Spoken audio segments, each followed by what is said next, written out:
जब दो सगे भाई अदालत में खड़े होते हैं तो लोग यही समझते हैं कि ज़रूर विरासत, ज़मीन या कोई पैसों का झगड़ा होगा, लेकिन सऊदी अरब से सामने आने वाला ये सच्चा वाक़या इस सोच को मुकम्मल बदल देता है और दिल को छू जाता है। मुअम्मर शख्स हिज़ामुल गामदी को अपने ही छोटे भाई के खिलाफ अदालत में खड़ा होना पड़ा और ये मुकदमा न पैसों का था, न ज़मीन का था, न विरासत का था, बल्कि दोनों भाई इस बात पर इसरार और झगड़ रहे थे कि अपनी माँ की खिदमत करने के हक पर। यानी उनमें से एक भाई बोल रहा था कि मैं माँ की खिदमत करूँगा और दूसरा भाई बोल रहा था मैं माँ की खिदमत करूँगा। लिहाजा अदालत लगाई गई और अदालत के अंदर हिज़ाम जो बड़े भाई थे वो बेहद जज्बात से भरकर बोले कि जज साहब, मैं माँ की खिदमत बचपन से करता आया हूँ, माँ ही मेरी पूरी ज़िंदगी है, लिहाजा माँ की खिदमत करने का मौका मुझको दिया जाए। वहीं छोटे भाई ने कहा कि भाई आप खुद बूढ़े हो चुके हैं, लिहाजा आप आराम करें और माँ की खिदमत करने का मौका मुझको दीजिए।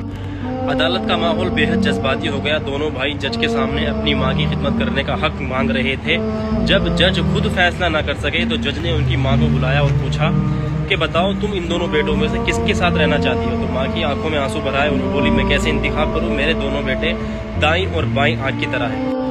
जब माँ भी फैसला ना कर सकी तो जज को हालात के मुताबिक फैसला करना पड़ा और माँ की देखभाल की जिम्मेदारी छोटे भाई को सौंप दी गई, क्योंकि वो उम्र में छोटा और जिस्मानी तौर पर ताकतवर था।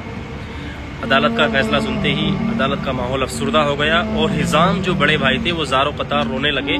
वो इसलिए नहीं रो रहे थे कि फैसला उनके खिलाफ आया है, बल्कि वो इसलिए रो रहे थे कि उन्हें ऐसा लगा कि उन्होंने अपनी माँ की बाकी ज़िंदगी में खिदमत करने का सबसे कीमती मौका गंवा दिया। यानी असल जो खिदमत है माँ बाप की, वो बुढ़ापे की खिदमत है जो उनसे छीन ली गई थी। कुर्बान जाए इनकी जज्बात और उनकी ममता, इनकी मोहब्बतों पर। अल्लाह ताला हम सबको इसी तरह अपने माँ बाप की कदरदानी और उनकी मोहब्बत और अज़मत को समझने की तौफीक बख्शे। वमा अलैना इल्लल बलाग।